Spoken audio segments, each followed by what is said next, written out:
Hello and welcome back to Boring Dad Gaming, where today we're going to be playing some more Rue Valley. So I think our first task today, we need to get over to the ranch, and we need to talk to Alex, I think. We haven't got any intentions at the moment, but he's in cahoots with Frank, something to do with a signal, possibly related to the guiding light accident, in fact almost certainly related to that. And he's stolen something from the space people, whose name I've momentarily forgotten. So yeah. We need to... Oh, no, not up here. We need to get in and see if we can talk to him about this stuff. Beyond that, I don't really know what else to do. I mean, I got an achievement for finding all the inspiration hidden around Rue Valley. We've got a lot. Which suggests to me we might be getting close to the end, possibly. Let's see. Okay. Pops, what's the password for today? Open up, Alex. Gun in our face. Yeah. Hands up! I'm afraid there's been a mistake. Hands fucking up! Alright, raise hands. Who the fuck are you? What are you doing in my house? Who sent you? Okay, there's a lot here we want to ask. Do I start with the I'm not going to pretend to be Jace. Maybe we could. I'm Jace. His eyes widen. You're Jace? The gun stays pointed in your direction, eyes scanning you from head to toe. Well, Jace, just because you're banging my sister... There we go. You can strut around There's like the tea. place. Spilt everywhere. Oh my. You're definitely not what I... You're definitely not what I pictured. Thought you'd be more, I don't know, savage. Savage? What else was I supposed to think? She moaned your name so loud, I thought you were gonna bust through the line. I'm glad she didn't put you on speaker. Phone? Was this like a phone sex thing? Compensate me for having to hear all that. Like some twisted hotline with my sister as the main act. Will a simple apology do? No apology's gonna erase those sounds from my head, you wimp. How come we've never met before? She must have hid you because you're an outsider. Never thought Max would shack up with someone of your kind. Looks like she's content with her gas station. Simple life, simple pleasures, including you. Listen, you scared the shit out of me. All for nothing, I see. His attitude radiates a single unshakable message. You look like shit. Get the fuck out. I'm busy. Go wait somewhere else. Her room, a ditch, I don't care. Just don't bother me. Door slams. Jason and Maxine are lovers. That's really all there is to it? Probably. Oh. Okay, I guess that's it for Alex for this loop. Let's have a quick look. Does it give me any intentions? It doesn't, but we've...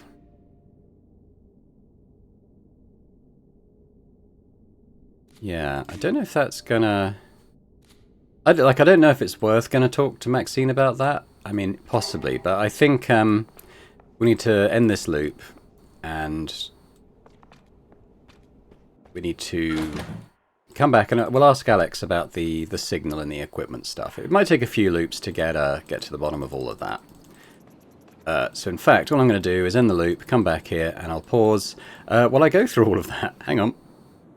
Okay, we're back here. Secret tunnel. I knew that I had a feeling that secret tunnel was going to come out here, but we had to go through every motion to figure it out. Fine.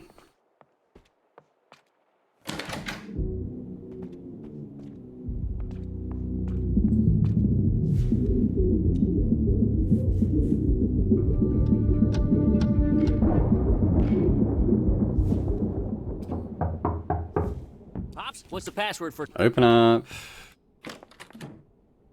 Hands up! Raise hands. Who the fuck are you? What are you doing in my house? Okay, I don't want to... He might shoot us if we go in like this, so let's ask about the equipment. Yeah, demand something from the guy holding you at gunpoint.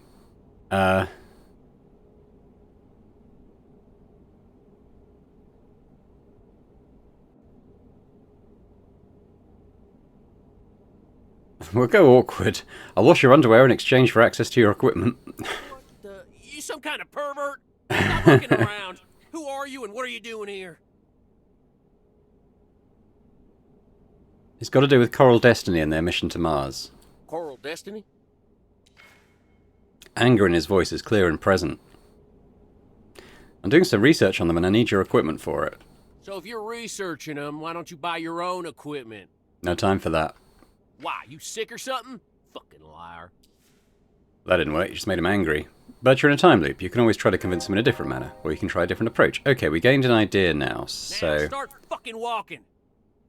Okay, well I guess we have to play this out. Gonna talk to the cops, we're gonna loop, and then we'll have a look at our... I can't do it until we've looped.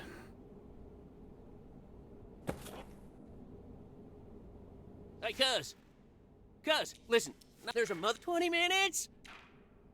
No. Now we wait. Now we wait.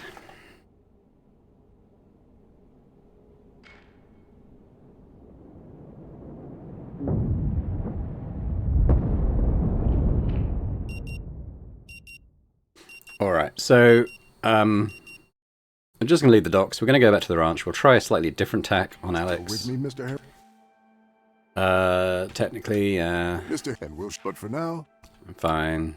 However, No questions. Rex, you should go and check in. Okay. Alright, so I'm going to pause here. We're going to race back to the ranch and talk to Alex again. Actually, no. Let me check the... let's get out of here. And then we'll check the intention first. See what it actually says. It says subdue Alex, which seems like a very bad idea to me, but... The guy is a tough nut to crack, and you're not much of a nutcracker. But maybe if you put your mind to it, you can find enough strength to overcome him. I mean, I don't want to wrest the gun out of his hand, but sure, let's do that. Still over-inspired. Right. Okay, we'll come back when we're at Alex's place. Okay. Let's get back up to Alex. Another gun waved in our face. Try a different tack. We have the intention, though, this time, so that implies it'll give us something that might actually work to at least attempt. We might get shot dead. Who knows? Seems like we're not the first people he's held at gunpoint. Wait for the song.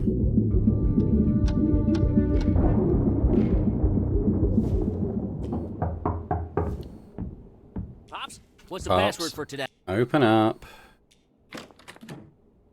Hands up! Raise your hands. Who the fuck are you?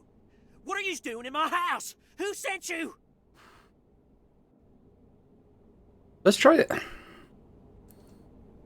I think he'll shoot us. Let's try this one first. Time to stop with the bullshit, Alex. I know you are that number. Tell me about the signal. No, you're full of shit, pal. He peers into your eyes and his arms shake a bit. The cannon, posing as a gun, rattles in his hands as he lowers them a little bit. How did you find out? I feel like he might shoot us. Okay.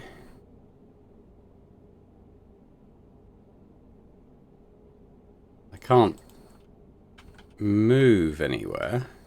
Oh, do I show him the phone?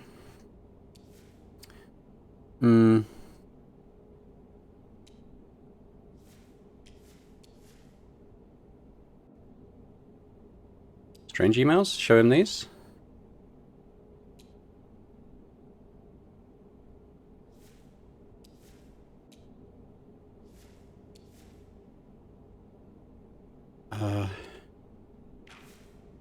Okay, I mean, I kind of was expecting to be able to show this to Alex, but seeing as I can't actually do anything else, I'm going to get to the end of this and...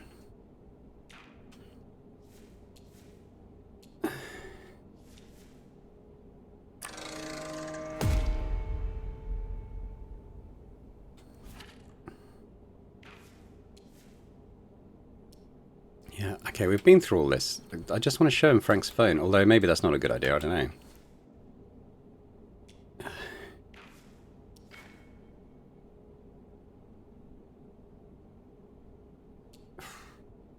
Okay. This? No. Okay, so I can't click on him or anything else. He's just standing there. Kind of wondering if, like, the game's bugged out a little bit? I don't know.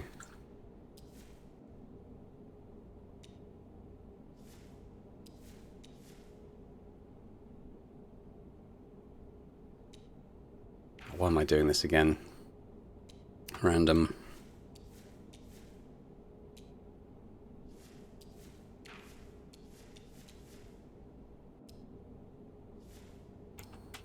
Okay, okay, I'm just gonna get through this as quickly as possible. I don't know what to do. I'm wondering if it's bugged out in some way, because I can't do anything, and he doesn't appear to want to do anything.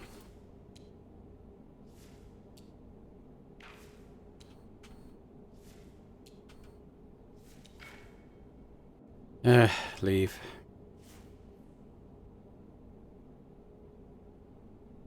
I don't really know what to do.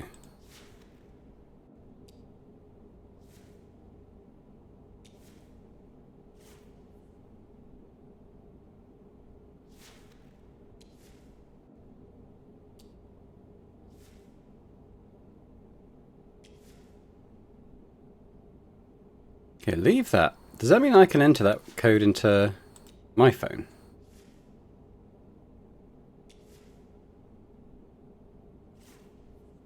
I don't know.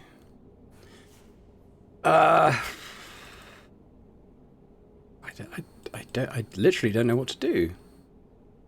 I think I might have to reload. Okay.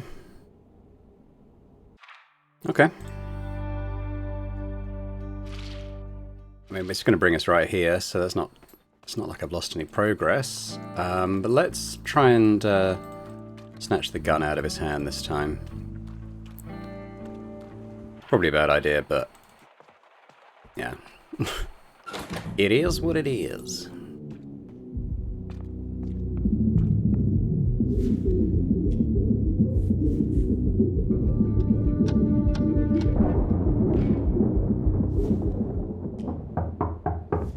What's the password for... Start, open up, blah, blah, blah, blah. Got the gun, wave it in my face. Hands up! Raise your hands. Who the fuck are you? What are you doing in my house? Who's... Okay, try to subdue him. He's too far away, you'll have to get closer. Talk to him slowly while taking a step forward like they do in the movies, okay? I'm too introverted. It's okay, take a step forward. He's probably going to shoot us. Back off now! So yeah, this works. Aha! We can approach him and disarm him somehow. As if guided by a divine hand, you just start moving, slowly enough for him not to register it as a threat first. And then suddenly, faster, and in a moment you find yourself close enough. Grasp his gun-wielding arm by the wrist with both hands.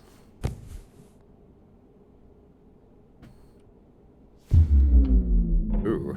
As you grapple for control of the gun, both your and his finger on the trigger, the muzzle swings erratically for a brief moment, pointing directly at his face. Don't shoot him. Here's a chance to win this. No, no! I'm not in... What? Okay. I can't do it. Good. That's probably a good thing.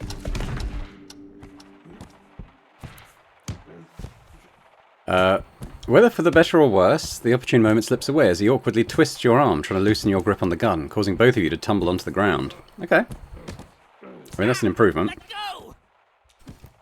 The now obvious fact that neither of you has any combat training to rely upon doesn't mean much, as you quickly realise that despite his appearance, this man is all sinewy muscles. I have to prevail.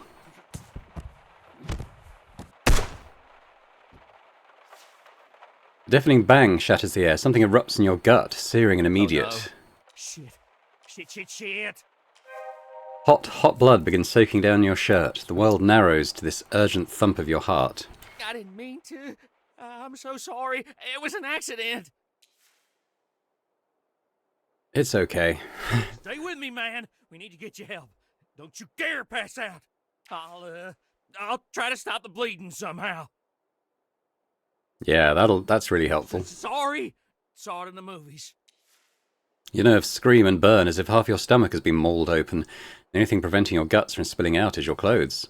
But somehow you don't really feel the pain. Your body's calculus of survival seems to have spared you the full horror for now, leaving only shock and the dread of what comes next. I'll call an ambulance, yes. Wait here. I mean, of course you will. Hey, Cody. Listen, cousin, I fucked up. No, man, not that fuck up. Just listen to me. I shot a man. Think he's dying.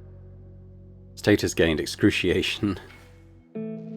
As Alex spits out the D word, a conflagration of pain finally engulfs your whole being.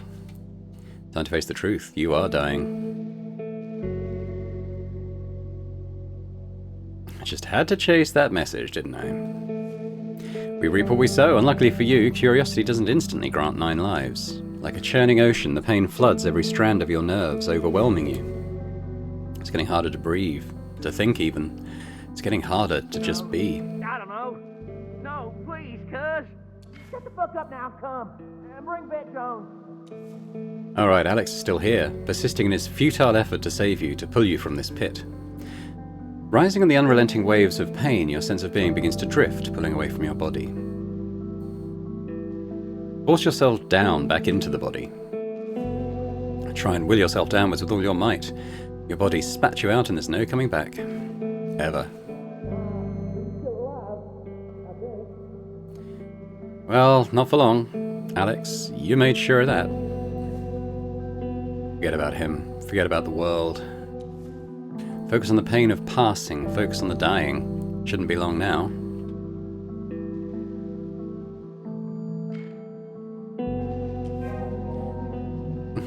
The waves of pain have stopped beating against your carcass. The last vestiges of strength and consciousness seep away with the tide of your life's blood. Curious, no light at the end of the tunnel for you. No light, but all this blackness is comfortable. And it will welcome you into its embrace, into the void.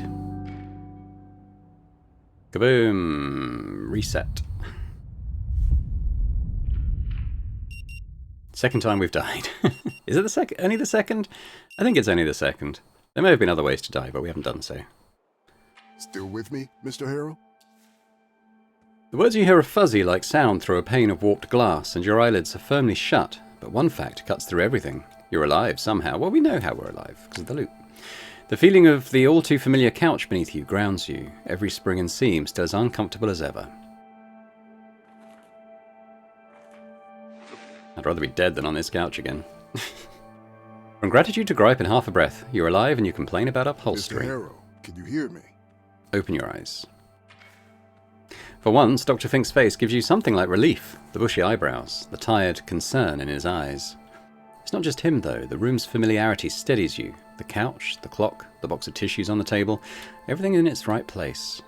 But there's a wrongness creeping in, a feeling rising slowly, then faster, like a forest fire boosted by a rising wind. Mr. Harrow, you all right? What happened? You sort of phased out. Ignore him and follow the feeling. It swells fast, a cloud of volcanic ash about to bloom. The driving wheel of your awareness is being yanked away from you. You slide to the back seat of yourself, a passenger watching the show. His face is so close you can smell sweat and copper.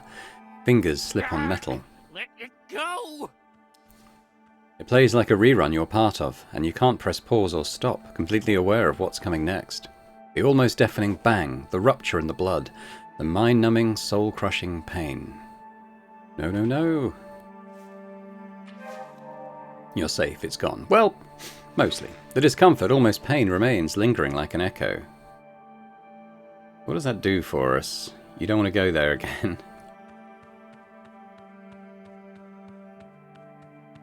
Interesting. We'll see how that plays out.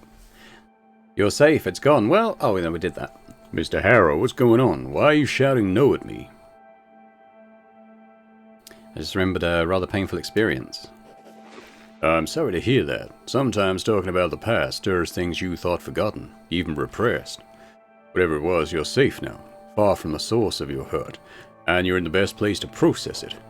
Safe maybe, but the discomfort lingers at the edge of your mind, like a silhouette by the roadside at night, refusing to fade.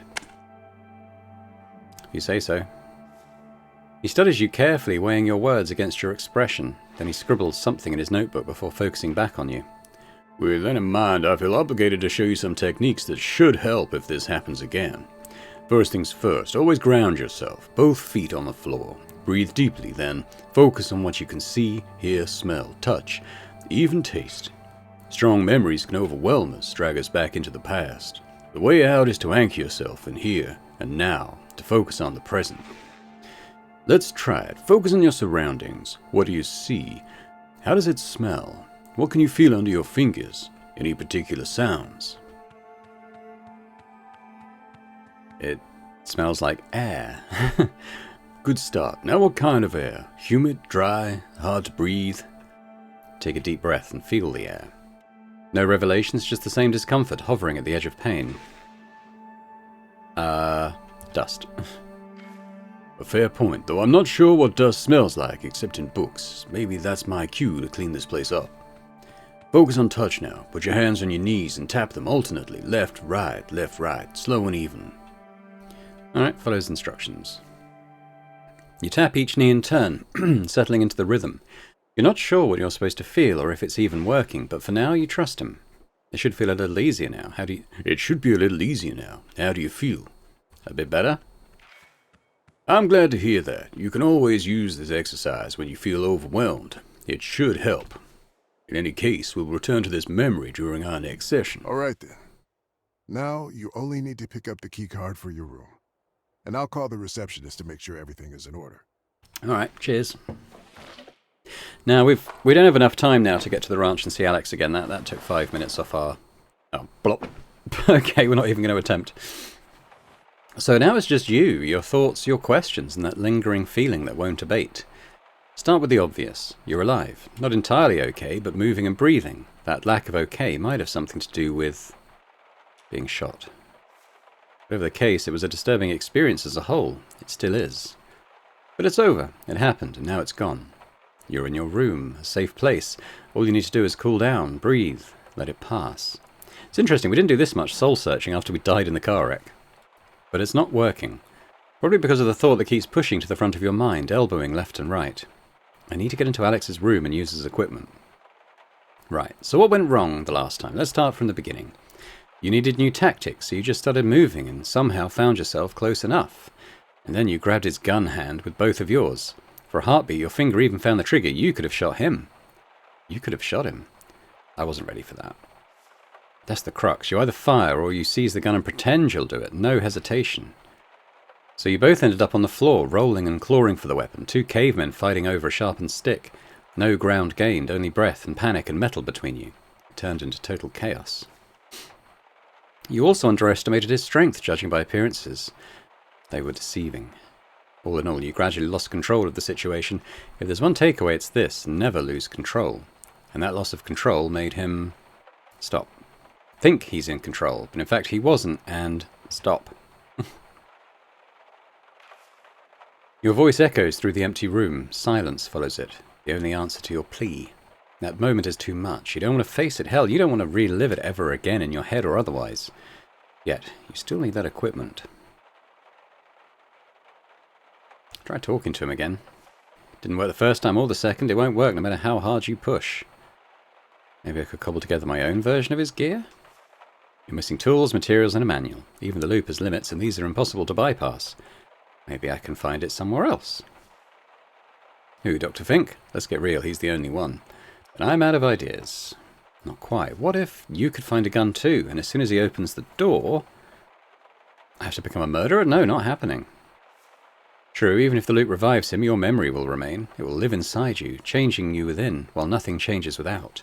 Then again... if you aim well, it will minimize his suffering and make it easier on your conscience.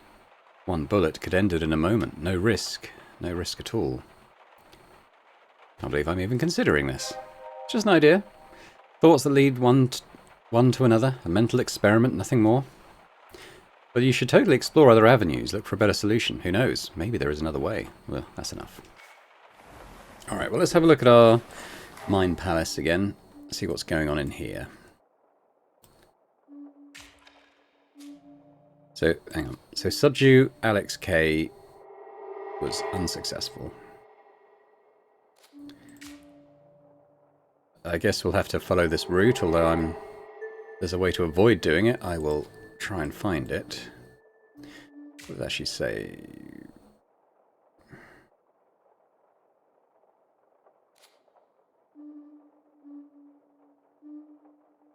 So the thing about finding a gun and taking it to the farm is we have no time to play with.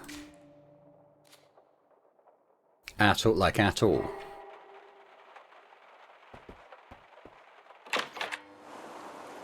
If we take even a couple of minutes, we don't have enough time to sort of do that whole thing, so... I mean, I think there might be a gun in the car at the gas station, but...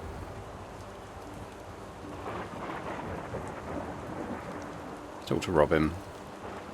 But I can't go south and then back up north to the ranch. It would take too long. Mr. Harrow? Do you happen to have a gun? I'm sorry. What? I'm checking how safe this place is, so I want to know if you're armed. Safe! Absolutely! This is the safest spot in the world. Not that I've traveled or anything, but trust me, couldn't be safer. And yes, I've carried a gun since I turned 18. Perfectly legal and common around here. Oh wow, it sounds miraculous, but Robin may hold the keycard to your problem. Do you keep it in the same place as the master keycard? Well, yes! No! Well, not right now. Most nights they're inseparable like salt and pepper. Just not this time. While she's talking, she opens the drawer and looks for something you know isn't there. Her face goes rigid for a heartbeat, then she smooths it over and locks her gaze on you. She blinks slowly, lips curved in a silent smile, as if waiting applause, or waiting for you to take the hint and leave. Silence stretches on until a grin explodes over her face. Just kidding, Mr. Harrow. I don't really own a gun. The scariest thing I own is a staple remover. Oh no, I really fell for it. You hoped for a miracle and all you got was her shitty sense of humour. Even if I wanted to. Oh, even if I wanted to, my dad would never allow me to have a firearm. Okay. Right. Let's get out of here. I'm going to drive to the gas station. I'd like to talk to Maxine again anyway. Now that we know a bit more about Jason and her. I don't know quite where that will lead, but it's something, isn't it? Somehow I'm still over-inspired. I don't know if that's a good or bad thing, really. Yeah, well. She's still there. She's there for a few more minutes. Let's have a look in the car. I can't remember if there's like a gun in the glove box or something. Ah, no. Okay. Just a thought. Oh. I think I might be able to wait on the bench until she goes. Nope. Okay.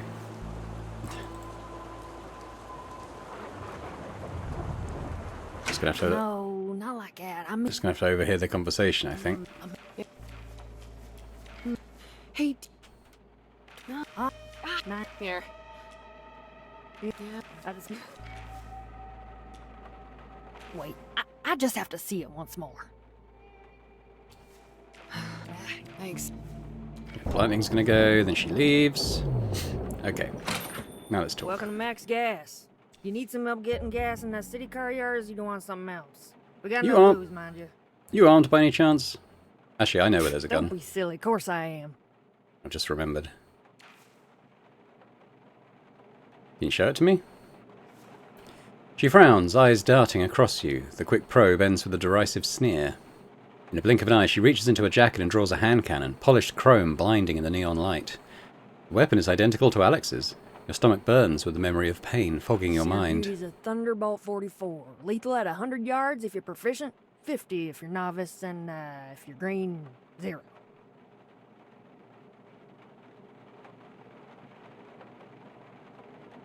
When you say 0 yards, you mean it will kill the person who fired it? You must have been the top of your class.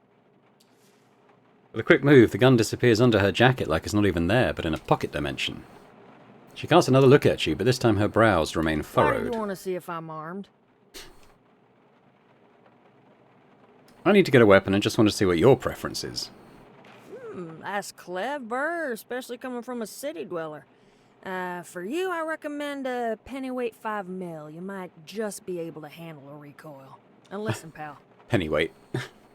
I seen you looking at my weapon. Don't you try no funny business here. I don't want to clean your skull and brains from this place.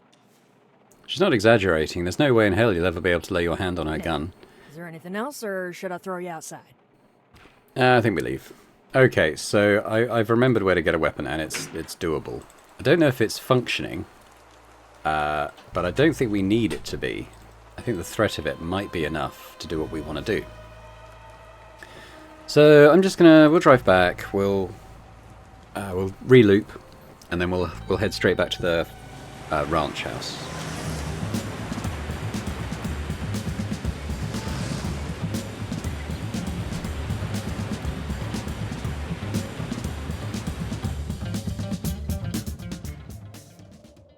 Okay, we've got 2 minutes. Just going to sit in Robin's chair, I guess.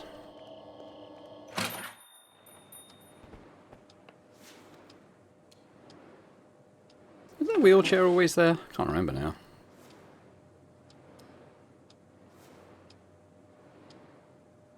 No, I don't need to do that. Let's just play the phone thing. It's only got 2 minutes.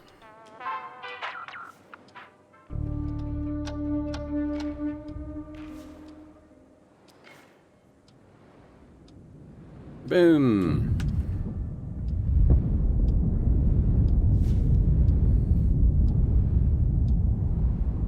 Oh, close your eyes. Let it take us. Okay, so we're getting straight out of here. Straight to the ranch. Still with me, Mr. Harrow? Barely. And we'll sure, but for now, I'm fine. that's good to hear. However, since this is your first session... No, let's get out of here.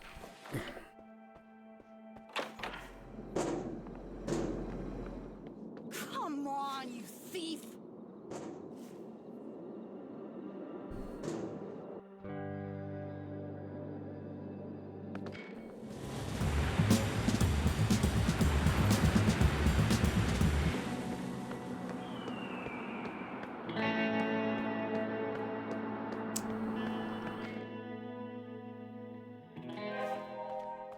Okay, let's do this.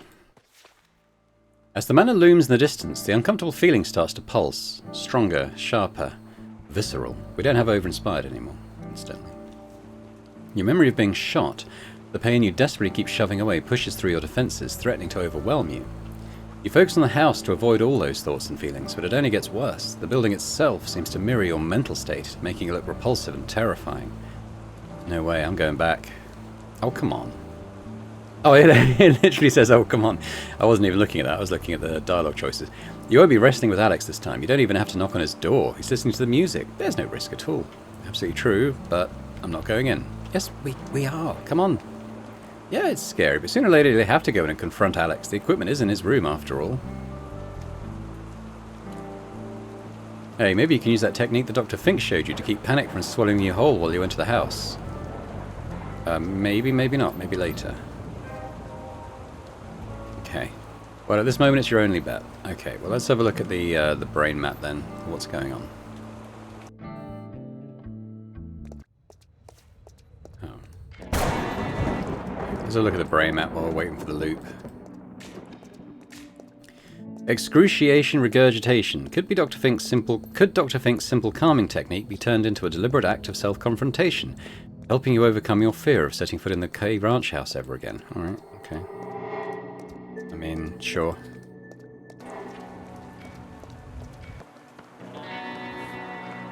I guess in terms of his mental health, this is it's kind of all helping, I suppose, isn't it? Like, deal with his issues and kind of face what's going on in himself and kind of get little tools and exercises to help him deal with it. I don't know quite what we do. Maybe we do the exercise again with Dr. Fink. I don't know. But let's see how this plays out.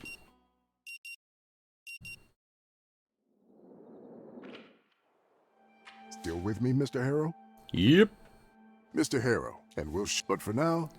I'll try. However, since this is your first session, I'll allow... No, let's get out of here. I'll break you open if I have So what do I actually have to do?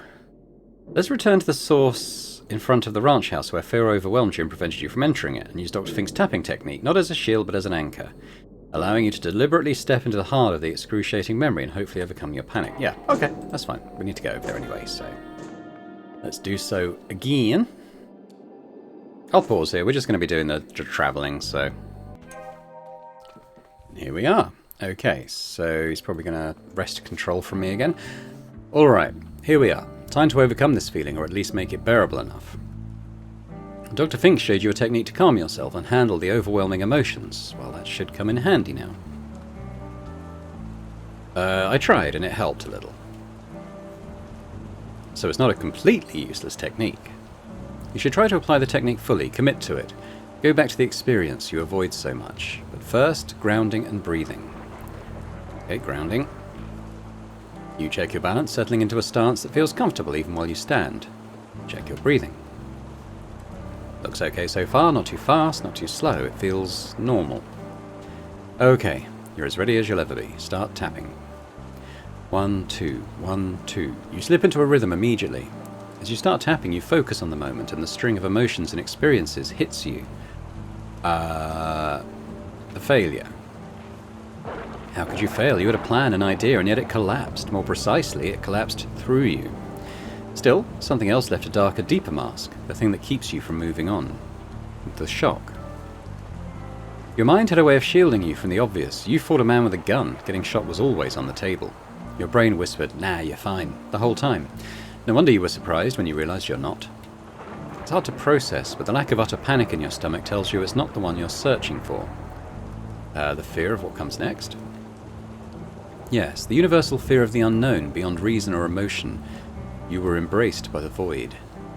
You still don't know what comes next. Yet something else seems to bother you much more, something obvious, something you're still trying not to think about. The pain. Yes, the pain. At first, it seized your senses like a giant scorpion, claws locking you in place like helpless prey. You were frozen even before the sting, and then it struck, and you were left at the mercy of its jaws, ready to be torn apart. The sensation rises inside you, threatening to overwhelm you. Rein it in now before it's too late. Take deeper breaths. You slow your breathing to match the tapping. Not easy, but you manage. You steady yourself, just enough to keep wading through the experience. The pain still had you, pincers locked, jaws starting to work. Your body was helpless, but your mind was desperately trying to cling to something, anything. I fought for my life. You weren't ready to go. It wasn't supposed to end like this. Some part of you refused to let go. And at some point, the pain just stopped. But you were still alive, in the strange limbo where everything seemed to make sense and you were at peace. For some reason, recalling just how peaceful you felt at the moment leaves you uneasy now. Really uneasy. Readjust balance. While tapping, you notice you've shifted your weight onto one leg. You adjust, leaning into the other side. It helps. You're back, here and now, stable. And with panic held at bay, you start remembering details that you never really acknowledged back then, as if reliving the experience through a different lens. Alex called someone for help. Yeah, the lazy deputy and a sketchy vet. Whether either could have actually helped is another matter entirely. There was so much blood. Never knew you had that much in you. Breathing got harder. Like the air was sucked out of the room, like you'd been dropped on a mountaintop with no oxygen, as if dying had lifted you to the top of the world. I felt my pulse slowing. The pump of life running out of juice, working with what was left, fighting for you to the end. I heard the sound. Yes, at the very end, as you fell into darkness, a faint but familiar sound entered your consciousness, the rocket launch. Your heart kicks into overdrive. Breathe a little faster. You pick up the pace, the breathing feeds the rhythm feeds the tapping. You steady yourself and dive back in. The more you think about it, the more you're sure you heard it as your consciousness faded, which might mean that you didn't really die, that the loop pulled you back from the gates of the underworld, and yet you were on the edge, already on your way towards the darkness. So what came first, the comfort of death or the loop that heals all wounds? Ah, crap, I'll never know for sure. Well, you could try dying much earlier in the loop if you really want to test it, just saying. Well, we tried that. He doesn't seem to be referring back to it at all. I guess it might have been optional. Focused on this dilemma, you realise you stopped tapping a while ago and you feel okay. The feeling's not gone, but it's pushed aside far enough that you think you can enter the house again. Looks like the whole tapping thing worked. Not more inspiration. Okay, so we've completed that. Let's go back into Mind Palace and wrap that up.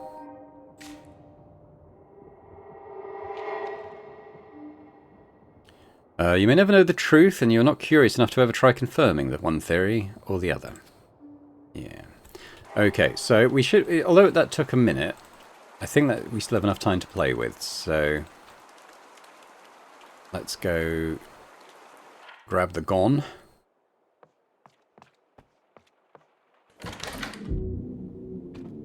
It's in Walter's room. I looked at it so long ago, I'd forgotten it at first, but yeah, it's right here, isn't it? Like, I don't even know if it works, but, you know, it's enough. Walter must be keeping the weapon for purely sentimental reasons. After all, this whole exhibit looks like a shrine to a dead ancestor. A century-old revolver couldn't possibly still fire. A red herring? Really? Exactly, vintage clickbait. Are you serious? He's not going to take that? Oh, God. Okay, well that was my grand plan.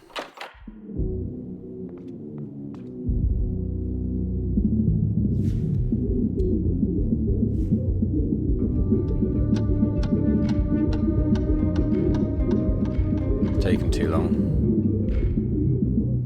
Okay.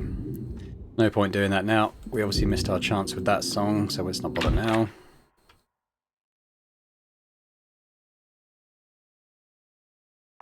I suppose she keeps a spare gun in here.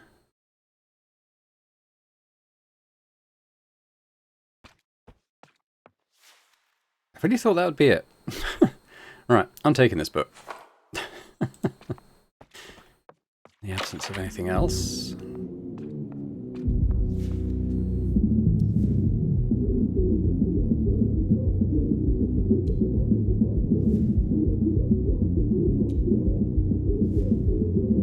Why don't we try looking for Alex?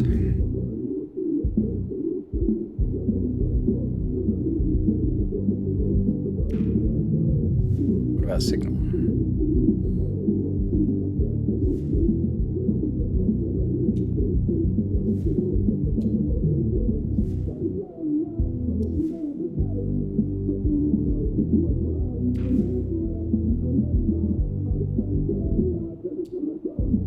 I think we've done this already.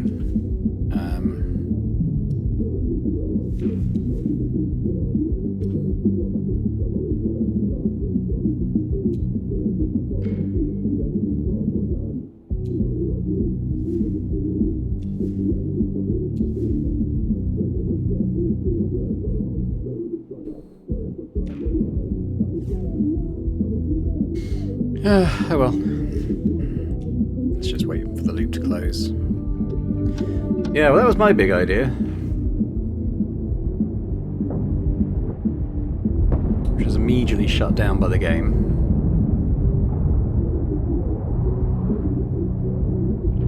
I'm quite sure where that leaves us.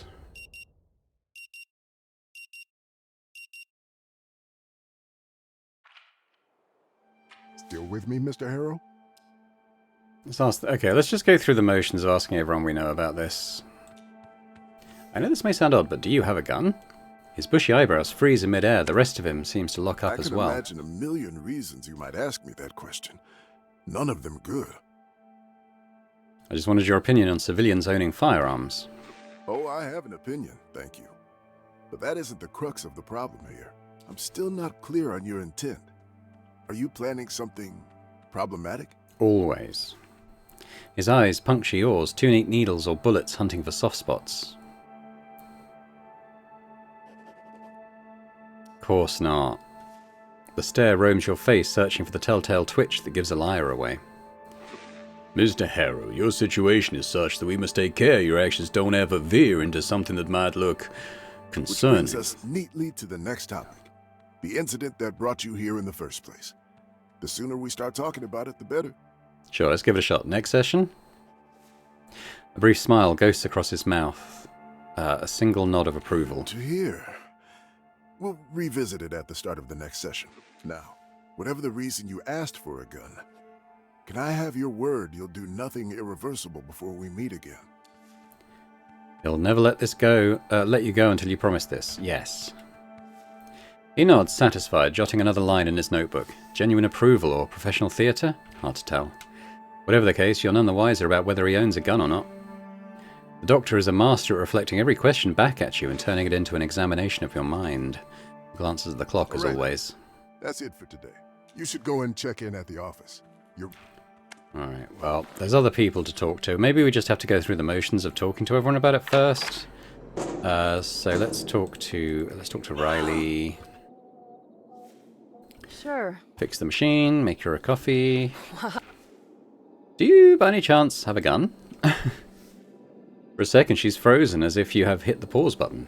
Then suddenly she starts patting down her jacket, her pants, fingers darting into every pocket with rising urgency. No. I must have left it in the locker when I was packing up my stuff at Coral Destiny. Damn. The shades hide her eyes, leaving you to fill in the blanks. Is that a joke or a serious answer? Is something wrong with you? Who the hell asks a stranger if they're armed? Relax, I'm not asking you to be complicit in a crime, just being curious. Listen, just drop it, okay? Whether she has it or not, it seems you won't get her to talk about it. Leave. Okay, well, we're gonna go and ask Jason for whatever reason. Knock on a stranger's door and ask them if they've got a gun. Yeah, like I said, I think we've just got to go through the motions of just like everyone we know. And then maybe the game will advance to the point. This might sound strange, but do you by any chance have a gun on you? He squints, brow knitting, like he's trying to piece together the meaning of your words. I can't see why you'd need that info, unless this is official business. Are you in here in some kind of official capacity? Maybe? If maybe is all you've got, I'm calling that a no. I'm not going to answer a question like that to a complete stranger. No offense. He punctuates his words with a head shake. What would it take to get a straight answer? A police badge with your name on it? Now drop it. Seems like you won't convince him to answer. Okay, well, let's get the master key. I guess we might as well check All Frank's right. room while we're here. Honestly, I'm in the middle. Let's see. Ah, it's right there. Thanks. Okay, well, I'm pretty sure there's nothing in Frank's room, but it's another thing to check, and we've got to go downstairs anyway, so... I guess we've got to call Ben as well. But that's going to be after 8:30, so I think after we've gone and checked Frank's room, which seems pointless, there's nothing in here, is there? Let's try the bathroom anyway. Nope, nope, nope. Okay. I think we'll go to the bar. Ask the people there, and then when it hits 8:30, we'll give Ben a call. I can't think of anyone else that we could ask after that. So maybe the plot will advance enough for us to be able to choose another intention, or maybe use the revolver from the ranch house, which was the first thing I thought of. Not sure. Alright, so they're both inside. It might mean... Oh. I can get in there and talk to this dude before she arrives. Oh, what do you mean best not disturb them right now? Alright, tell you what. Let's tinkle the ivories again. Nope. Okay.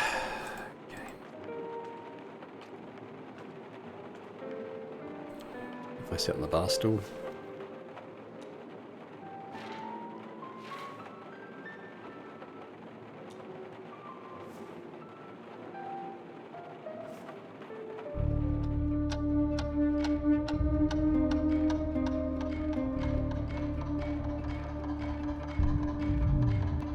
Okay, slow down. And Jason runs in. Okay.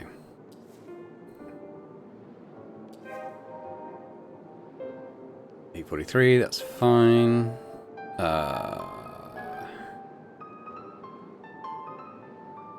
Yeah, let's use these minutes. I'd like to talk to everyone, well, apart from Jason, who we have spoken to. Hey, welcome to Kuiper Belt. I'm Travis, and you look like you could really use a drink. Tell me, do you keep a gun behind the bar, being bartender and all? Huh? Why would I need a gun? And how is that related to my bartending duties? Running a bar can get dicey, all sorts wander in. Like me. Not in this bar. Most of them are space exploring enthusiasts. They're a bigger threat to themselves, getting sunburnt or twisting an ankle while gawking at the launches. Anyway, I'm not really a fan of guns. He shifts uneasily, the whole gun discussion sitting on him like an ill-fitting coat. Clearly the topic unsettles him. I even helped cut down the total weapons in circulation here a while back. How? I talked my girlfriend Anita into getting rid of her piece. Took some time, but she agreed. To her, it was more of memorabilia. But memorabilia can still kill. Memorabilia? Yeah, a sort of token, handed down from her mother. It's practically the only keepsake she ever got from her. They weren't exactly close, so Anita wasn't sure what to do with it. He visibly darkens as he speaks, his voice showing genuine concern. So the gun, did you stash it somewhere nearby, like in a trash can or something? Of course not. She turned it over to the police. Tossing a firearm into the garbage? That's asking for trouble. Imagine some kid, or troubled adult, finding it. One careless shortcut could end in disaster. He shakes his head, jaw set. The mere thought clearly unsettles him. You mentioned the gun was more like memorabilia to her. Yeah, a sort of, they weren't exactly. Look, this topic puts me on edge. Let's switch to something else. I don't think either of those is going to have... Well, we might as well. Talk about Gideon. Not much. Anita was, probably still is, angry at Ben for giving him a better price for a long-term stay. That's the extent of it, really. Well, there's a bit more. Some of Fink's regulars come to the bar every now and again, after their sessions. They've got nothing but praise for the man and his methods. So I thought about starting counseling with him. Don't get me wrong, my current therapist is amazing, but I prefer to have sessions in person. No use, though. Fink doesn't accept regular clients anymore. Only court-mandated cases. So you have a positive opinion of therapy? Of course. There's that old adage, healthy mind and a healthy body. You can't have one without the other. If his body is any indication, his mind is bursting with Don't want health. to sound arrogant or boast, just giving you an example from my personal life. Disclaimer done. I know it's hard to believe it when you see me today, but I was a slob, both in mind and in body. There were days when I couldn't get out of bed. Didn't see the point. There were days when I drowned myself with food just to feel that shred of the cheapest possible happiness from the dopamine kick. I'm here and not in a psych ward and or diabetes ward because of therapy. Only because of therapy. Well, when you put it that way. Hey, try it. And if you don't like it, it's not for you, don't do it. Easy as that. Just because therapy helped me doesn't mean it's the right jam for you. Alright, thanks. No prob. Care for a drink, perhaps? Anita's prickly, is that normal? Anita? Yeah, she's tough, no question about it, in every sense. She can lay down the law, push you around when she feels like it. And I'm alright with that. It's part of what pulls me to her, along with everything else. But for one reason or another, she's been really mean to me today. I know, I felt her wrath firsthand too. Instead of answering, he just nods, lost in thought like he's turning something over, weighing it quietly in the depths of his mind. Mind if I ask you something? I could use a fresh set of eyes on this. Shoot. As you probably figured out yourself, it's about how Anita's been acting today. I can handle her being tough. Everyone's entitled to a rough day. But it's not every day you find out someone you love just pulled a huge sum out of your bank account. And even that I could tolerate, but when I asked for an explanation, all she gave me was a trust me. And you don't trust her because what exactly? It's not that I don't trust her, it's just... that's not like her. It's out of character. So what do you think of this whole mess? Any ideas? I don't want to sound like I'm sticking my nose into your personal business. Well, I asked you for an opinion, didn't I? Okay then. What do you think is happening with Anita? And don't hold back. I could take a punch. Maybe she's planning to start her own business to be fully independent. Considering how much she's put into Kuiper Belt, I seriously doubt it. You don't throw yourself into something like that if you're going to bail. Not saying it's impossible, just not very likely. Still, with what I know, that's as good an idea as any. There's only one way to be sure what's going on. Confront her? Yep. You're right. A direct approach is usually the best way to deal with these kinds of issues. I'm going to sort this out right now.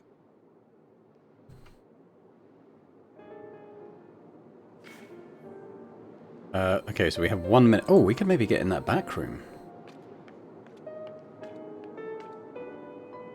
Oh, it's locked.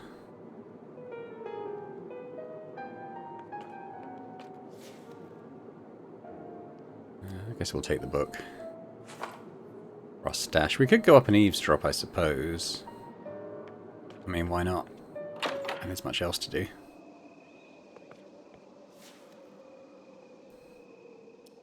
Yeah, let's eavesdrop.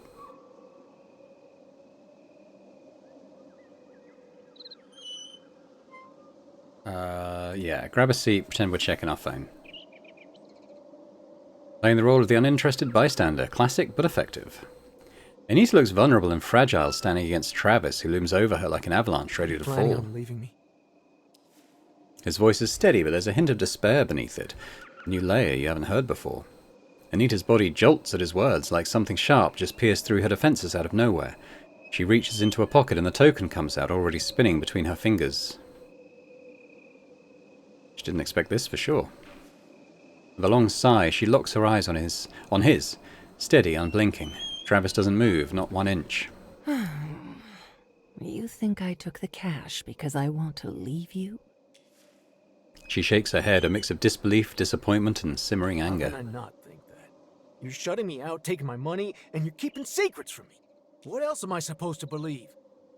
Keep it steady, Travis. Isn't it enough when I tell you to just trust me? Her voice softens just a fraction. Usually, yes. But not this time. Right now, I need something more solid than just your word. Well, what do you think I took the money for?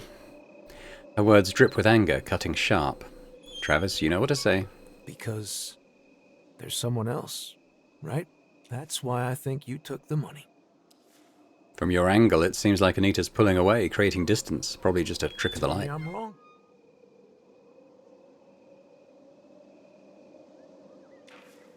Silence drags on and on. Anita clasps the token. Just wait. I'm dealing with something important, all right? Something I can't explain right now. Can't or won't. There's a world of difference between the two. For fuck's sake, Travis! When did you get so paranoid about everything? I can't tell you, all right? Not right now. Her voice drops to almost a whisper. Instead of answering, he just nods as he turns to leave. His body betrays the tension that's been coiled up for far too I don't long. know if we can keep this up, Anita. But I know damn well that I can't. His gaze lingers where he stood moments before, even after the door slammed shut. Slowly, she turns her head back to the horizon. Well, that went smoothly. Well, they won't remember this anyway. Most likely not, but the chaos you set in motion is real enough. Nevertheless, your intervention didn't bring any new information to the surface. And it all wrapped up just in time for the loot to reset. A fitting conclusion to this mess. I got over-inspired again. Which actually I probably didn't even want to happen. Oh well.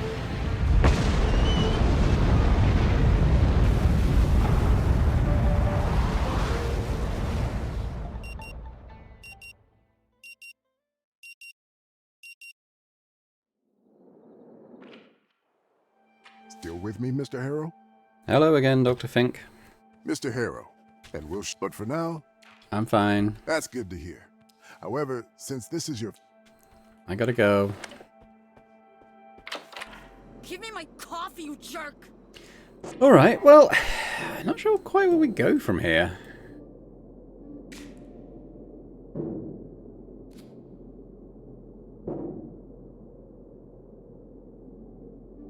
I gotta talk to Ben still, probably, but that's... Yeah, okay, maybe we Spit it out already! go to the bar? Come on, you thief! I'll break you open if I have to.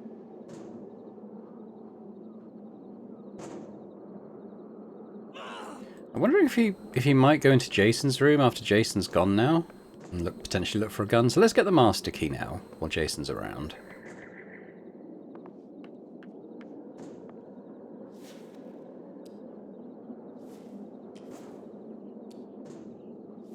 Let's see. Ah, it's right. Thank you. Alright, so let's go and Well, what? Oh no, I haven't checked. Oh well, I can use the master key. Let's wait in our room until he leaves.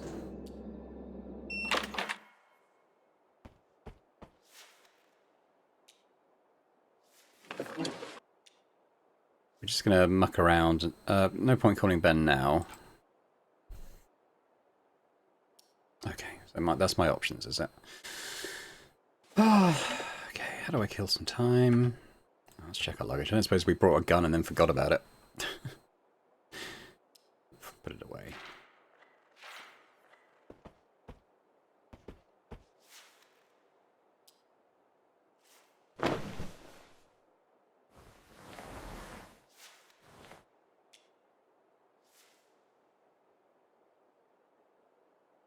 I don't want to wait until the loop ends. I just want to wait until he leaves his room.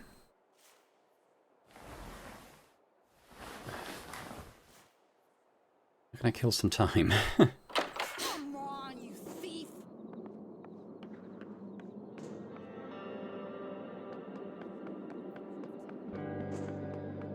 Maybe if I wait in the office, because that's where he goes? Hi, yes, my problem.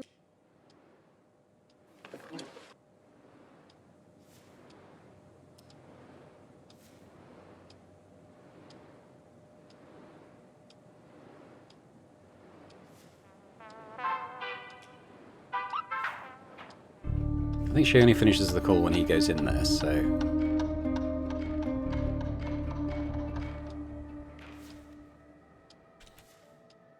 Misheard?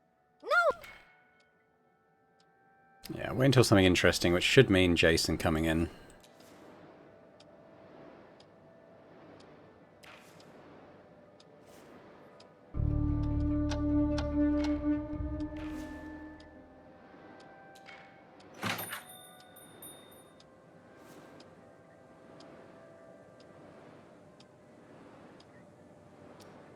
Stand up.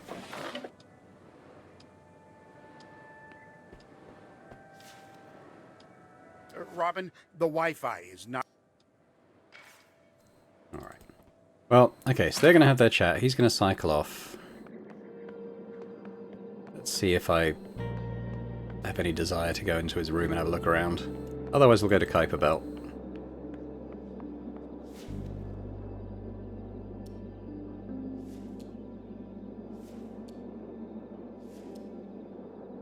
No. No desire to go in that room at all, apparently. Fair enough.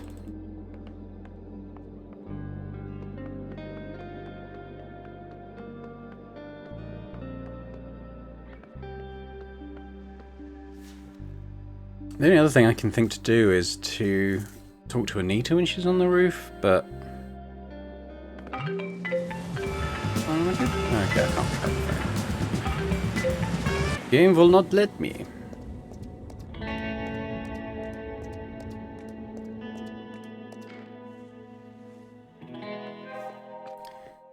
Okay, so a couple of things. Let's check it. I'm sure there's no gun in his car, but let's check anyway. Get in and drive. Nah, that's fine. So let's start by ringing Ben. Ben, do you own a gun? Yeah, man, just let me go. The phone line is stable and you can hear Ben clearly, Lee. He sounds distant. We've heard that before. I can't think about it. My brain hurts when I think about thinking about it. Ben, snap out of it. Where's your weapon? Yeah, the words don't reach him. You think you hear Ben haphazardly humming over the loud music, yet you can't be sure. It's no use. You'll have to break him out of the stupor somehow. Benjamin Fleming, police here. Security check. Where is your weapon? Oh! Shit! Fuck! Noise overlaps with music from the other side, like his phone fell down, then the music stops. So sorry, Mr. Police Officer. I got a bit lost. He's definitely more present now, but still sounds distant, like he emerged from great depth. His throat raspy from all the water he coughed out. Safe, officer. I mean, it's in the safe. It's all according to the new law. Even across the ethereal distance of the phone line and without any visual cues, you feel panic swelling in Ben's chest. It is so strong. Regulations. They did everything. I did everything. No one touched the gun but me. It hasn't even been passed. The law is not active. But I assure you, it's all according to the new regulations. No worries. I need specifics. specifically, everything is up to the letter of the law, the new law. I have to go now, officer. A serious panic attack is coming right up. The line is dead, and somehow you feel calling me again next loop wouldn't achieve much. Your hopes of learning the whereabouts of Ben's gun are bleeding out on the proverbial floor, quickly dying. Must be in the lost and found room. Everything's in there. Sure about that? Are you sure about that? And have you seen that mess fortress? Who's going to explore all of that? The very thought of just looking for the firearm all over again and again makes you feel tired, let alone doing the deed. He did insist it was all in accord with the new regulations, though, over and over again. Maybe call the real police and ask about them? That might shine some light on where Ben stored his weapon, or at least give you an idea where to start the search. Yeah, okay, is that an intention? Or just an update? It's just an update. Okay, so let's do that then. Ask police. Oldwood Sheriff's Department, Deputy Sheriff Cody speaking. How can we help? Deputy Sheriff is called... Yeah, we've read that before. I recently got a weapon and started wondering about storage regulations. Oh man, do we really need to do this right now? Even through the ethereal connection of the telephone line, you can feel the deputy's yawn. It's wide enough to swallow the sun. Sure, I got time to kill. One tough question, let me tell you. You know if you're thinking about old or new regulations. Let's go with the latest. Well, they aren't valid yet. At least for 2 more weeks. But in contrast with the regs from the 80s, they're a right kick in the balls. That might be for the better. The old regs weren't even followed by the police. So it's clear why old Bill Thatcher, the then mayor, pushed so hard for that law. There was enough military-grade caliber weapons around here to arm a whole battalion. Together with sporting artillery, mind you. Law from 85 made all of that illegal. Old Thatcher had no other way to disarm the Walter Group. I mean, you have to be dead dumb not to understand why old Bill wanted those guns gone. Walter Group? Well, that's local folklore. No wonder you don't know about them. They were a militia organization from the start of the 80s, led by none other than my grandpa, Milton Canis, and gathered around the ideas of Walter K. to nationalize the gold discovered by Apex Ore and distribute it to its rightful owners, us, the people. Of course, people liked that idea, liked it very much, but Apex Ore didn't. There were a bunch of tensions, so Walter Group, well, armed themselves. That's why I'm sure the law from 85 was meant only and exclusively to disarm the Walter Group. Even then, legislature worked for the rich, corporate vultures. So, Cousin Walt and Grandpops faced a decision. Surrender the arsenal, or be declared a terrorist organization. Not much of a choice, eh? No choice is the easiest choice to make. Thus spoke the king of cop-out. That's life for you. If you're faced with only shit choices, I would have rather have no choice at all. Anywho, that meant the end of Walter Group, of course, but Cousin Walter wasn't so easily stopped. Straight after the law came into force, he founded a political movement for our children. My grandpops didn't join, though. He was a man of action. Not much for speeches, folk gathering and the like. And imagine, literally a day after grandpops left the group, Thatcher offered him a job as a chief's assistant with the Bothwood Police. Police work is in your blood, then. Yes, sirree. The Canesses were lawmen even before we had them shiny badges. Anywho, after Does the seem like a 3-month bribe, grace though. period expired in June of 85, Thatcher ordered Grandpops to search the houses of former Walter Group militiamen. See, the old bastard didn't believe all guns were surrendered. Grandpops tried telling him that Walter surely didn't have no more weapons, that he's a law-fearing citizen, but the old bastard didn't want to hear any of it. And an order is an order. Of course, found Dick squat. Cousin Walter got so angry with Grandpops, called him a traitor, a bastard, all kind of nasty stuff. They never ever talked again. Walter didn't even come to Grandpop's funeral. Politics, pal. Cut you off from your own kin. Well, wasn't that an unexpected but enlightening conversation? Since the fate of the Walter Group's vast stockpile of weaponry still remains a mystery, it might prove worthwhile to dig deeper and learn more about them. I could ask Walter. Good idea, but you'll have to find him first. Even his daughter doesn't know where he is. I'll have to search his room again.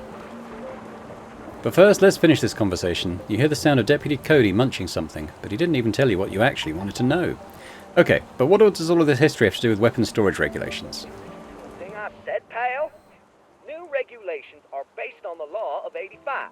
If it weren't for the old, there wouldn't be the new. As for proper storage, well, the old regs weren't adhered to at all. And the new, listen, if you want to follow them to the letter, it's like this. You need to have a special 14-gauge steel safe that's been approved by the ministry.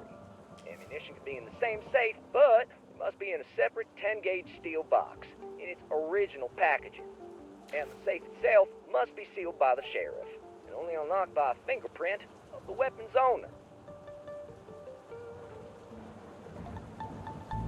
And what the hell am I supposed to do if someone breaks into my house out for my blood? Call us, the lawmen, of course. So the fact that Ben has a weapon means naught. It's out of your hands. There's no chance in hell that you'll just stumble upon his finger, let alone a fingertip. And the worst thing, pal?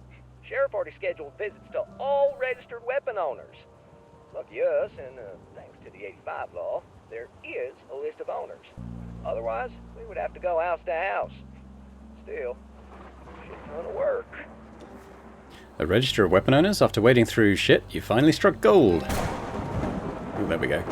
Wait for the next loop, call the board deputy again using one of your cheesy alter egos, and you have a list of every gun owner in Rue Valley in no time. True. We have some time to kill, so why don't we go and search online for this Walter group thing, potentially. Might be stuff there.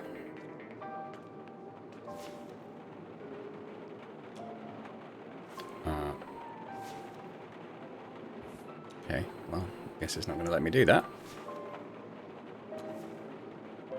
Alright. Fine. Cancel that thought. Let's get out of here. So what I'll probably do is just jump in this car and drive somewhere to end the loop. But let's have a think about next time. So I think the thing we need clearly to do next time is find Walter. We need to go and search his room. There's no point doing that now. We won't have time to get to the ranch and do that. But that's the next step, I think. And then, so I think the next episode is going to be about doing that, then going to find Walter. I mean, I suspect there was something in his past about him going to the railway bridge when he went missing. And that's at the checkpoints. So I'm wondering if we'll sort of maybe end up doing that, but we don't know. He could go to the cemetery, to like his dad's grave or something potentially. So it's worth going to his room first and look around for clues, which we shall do next. When we come back, I'll probably be just outside the doctor's office. I'll close the loop after this recording and pick it up in the next one. But thanks very much. Hope you've enjoyed this. If you have, if you could hit that thumbs up button, that'd be fantastic. Do leave a comment as well. Let me know what you think about the game so far, the way things are heading. I hope we're going to find an alternate way to get in that room that doesn't involve shooting Alex, but I feel like we kind of just need to play out what the game's asking us to do. Yeah, so we'll see where that goes anyway, but let me know your thoughts. And a big thank you as always to our channel members as well. It continues to be massively appreciated how you guys are supporting Boring Dad Gaming. And if anyone else is interested in checking out memberships and getting early access to videos, not only in this series, but also in every other series that I run on the channel as well, a little bit ahead of time, yeah, that'd be awesome. But thanks very much, and I hope to see you next time. Bye for now.